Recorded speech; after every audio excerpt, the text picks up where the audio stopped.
बहुत से लोग सनातन में पीपल की पूजा करते हैं। कौन कौन करते हैं पीपल की पूजा?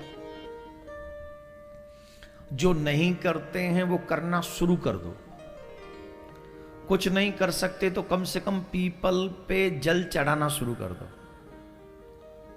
5 मिनट की ये कहानी मैं आपको सुना रहा हूं। इस कहानी को ध्यान से सुनना। रविवार के दिन पीपल को जल नहीं चढ़ाना चाहिए। रविवार के दिन न तो तुलसी को जल चढ़ाया जाता है और ना ही पीपल को। शनिवार की शाम को अगर आप दीपक भी जलाएं पीपल के नीचे, इसका बहुत बड़ा फल है। एक बहुत अच्छी कहानी 5 मिनट की है, इसको जरा सुन लें और उसके बाद में फिर आगे कथा बढ़ाएंगे।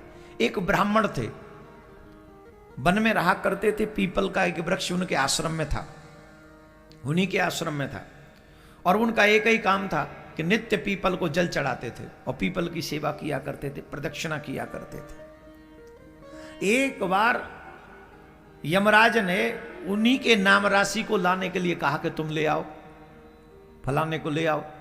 और यमराज के दूत गलती से इन ब्राह्मण देवता को ले गए। और जब ब्राह्मण देवता को ले गए तो यमराज के पास प्रस्तुत किया। यमराज के साथ जब सामने प्रस्तुत किया तो भगवान यमराज ने देखा कि ये इनको क्यों ले आए, इनका तो समय नहीं, ये तो बड़े तपस्वी ब्राह्मण है, इनको क्यों लेके आए तुम? तो उन्होंने कहा कि हमसे गलती हो गई, आप हमने समझा आपने इन्हीं को बुलाया। बोले इनको नहीं बुलाया था, एक व्यक्ति मर गया उसे लाने के लिए बोला था तुम्हें, इनको क्यों ले आए? ये तो बड़े तपस्वी हैं, पीपल की पूजा करते, नारायण की पूजा करते हैं। तो बोले अब तो अपराध हो गया, अब तो क्षमा मांगे। यमराज के दूत भी कहे महाराज क्षमा कर दो, हमको क्षमा कर दो, ये तो अपराध हो गया हमसे। बोले कोई बात नहीं। तो यमराज बोले कि अब आप चले जाओ। बोले चले जाएंगे, पर एक काम करो, पहले हम सब नरकों को देखना चाहते हैं कि यहां कौन कौन से नरक हैं और किस किस को कितना दुख मिलता है। उन ब्राह्मण देव को लेकर वो नरकों की ओर गए धर्मराज, और वहां जाकर देखा तो सब लोग बड़े दुखी थे। किसी को गर्म बालू पर नंगे पांव दौड़ाया जा रहा है, किसी को आग में तपाया जा रहा है, किसी को भट्टी में झोंका जा रहा है, किसी को पेड़ से उल्टा लटकाया जा रहा है, किसी को सामने रखकर बाणों से निशाना बनाया जा रहा है, किसी को नाना प्रकार के दुख मिल रहे हैं, अनेक। कोई गर्म भट्टी है, चूल्हे पे कढ़ाई चढ़ी है, उसमें झोंका जा रहा है, तपाया जा रहा है, तांबे की भूमि पर दौड़ाया जा रहा है, गर्म बालों में किसी को पानी में डुबाया जा रहा है, किसी को कीड़े मकोड़े खिलाए जा रहे हैं। उनकी ये दशा देखकर ब्राह्मण देव को बड़ा कष्ट हुआ, रोने लगे ब्राह्मण देव। और उनकी हाय हाय, वो सभी जो लोग नरक में थे वो चीख रहे थे, बचाओ बचाओ बचाओ, हमारी रक्षा करो, हमसे अपराध हो गया, हमसे अपराध हो गया। तो ब्राह्मण देव ने पूछा तुम लोग कभी न कभी तो मनुष्य बने होगे। ध्यान से सुनेंगे सिर्फ 1 मिनट, और ये बहुत गजब की लाइन है। ब्राह्मण देव ने कहा कि तुम कभी न कभी तो मनुष्य बने होगे, और मनुष्य बनकर क्या तुमसे कोई सत्कर्म नहीं हुआ? तुमने कभी नारायण की पूजा नहीं की, तुमने कभी पीपल को जल नहीं चढ़ाया, कैसे नरक भोग रहे हो बताओ? तो उन्होंने कहा महाराज हमारे नरक भोगने का कारण है। कई बोले हमने झूठी गवाही दी कोर्ट में जाके, किसी ने कहा मैं रात दिन चोरी करता रहा, किसी ने कहा मैंने परस्त्री गमन किया, किसी ने कहा कि महाराज मैं आए हुए अतिथियों को बड़ी घूर घूर के दृष्टि से, क्रोध भरी दृष्टि से देखता था। अनेक पापी थे, नाना प्रकार के पाप करते थे। मैंने अपने माँ बाप का अपमान किया, मैंने वेदों की निंदा की, मैंने पुराणों की निंदा की, मैंने भक्तों की आदि इतनी बातें सुनाते रहे। भगवान ब्राह्मण देव बोले तुमने इतने पाप किए, तुमसे कोई सत्कर्म नहीं हो? बोले एक भी सत्कर्म हमने नहीं किया। तो धर्मराज ने कहा चलिए अब आपका हो गया, आपने नरक देख लिया, आप निकलिए, चलिए अब आप नीचे जाइए। ब्राह्मण देव ने कहा मैं नहीं जाऊंगा। बोले क्यों? बोले इतने लोगों को दुखी देखूं तुम्हारे नरक में, और इतने लोगों को दुखी देखकर भी मैं शांत रहूं और मैं लौट जाऊं, तो मैं काहे का ब्राह्मण? उन्होंने वही प्रार्थना की भगवान से और कहा अगर मैंने एक क्षण भी हे नारायण तुम्हारी सच्चे मन से तपस्या की हो, सेवा की हो, तो आप मेरे ऊपर कृपा कर दीजिए। क्या? बोले जो नरक में ये दुख भोग रहे इनको नरक से मुक्त कर दीजिए।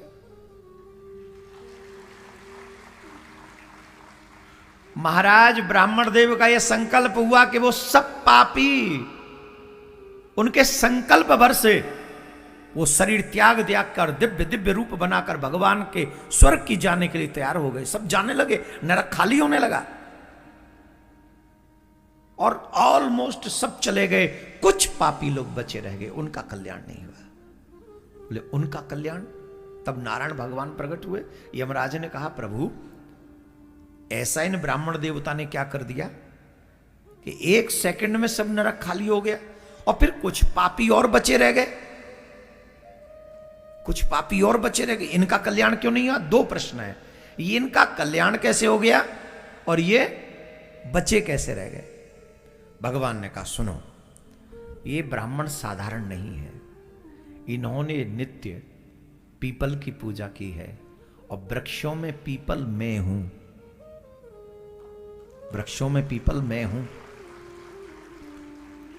तीनों देव पीपल में वास करते हैं, ब्रह्मा विष्णु महेश, तीनों देव। और जो इन ब्राह्मण देव ने जो जल चढ़ाया है उससे मैं तृप्त हूं और इनका इतना तप है कि इनके संकल्प मात्र से ये सब बड़े से बड़े पापी इनका कल्याण हो गया। पर महाराज ये बचे हुए कौन रह गए? बोले ये बचे हुए वो लोग हैं जिन्होंने पीपल काटे हैं, इन्होंने पीपल काटे हैं और जिन्होंने पीपल काटे हैं उनका कल्याण नहीं हुआ, वो नरक में रह गए। और ये ब्राह्मण देव धन्य हैं कि खुद तप करके भी, व्रत करके भी इन लोगों के दुखों को इन्होंने समझा और उनका कल्याण कर दिया, उनका बेड़ा पार कर दिया। भगवान प्रसन्न होकर गए। मैं आपसे एक बात कह रहा हूं, अब ये कहानी सुनाने का रीजन क्या है? पूछो पूछो। आप एक कर्म करें, हम लोगों से कभी न कभी कोई न कोई त्रुटि हुई है कि कभी पीपल उखाड़ दिया, काट दिया, जो भी हुआ। कई घरों में पीपल हो जाते हैं। अब वो अपराध तो हुए तो नरक में जाना पड़ेगा फिर, और बचे जा सकते अभी मनुष्य रहते रहते। और कैसे?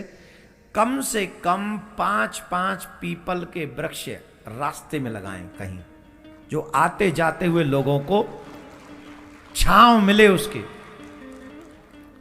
और तब तक उनकी देखभाल करें जब तक वो बड़े न हो जाएं। और इतना आप कर सकते हैं। 5 पीपल मेरे विचार से 50 रुपए से भी कम में आ जाएंगे, 50 रुपए भी नहीं लगने। अब चाहते हो तुम्हारा कल्याण हो, तुम चाहते हो नरकों से बचें, तो 5 पीपल के वृक्ष आप सब अपने द्वारा लगाएं। पीपल को जल दें, रविवार को जल न दें, ये ध्यान रखें। और अगर शनिवार को दीपक भी जला दें तो तुम्हारा कल्याण होने से कोई नहीं रोक सकता, निश्चित कल्याण।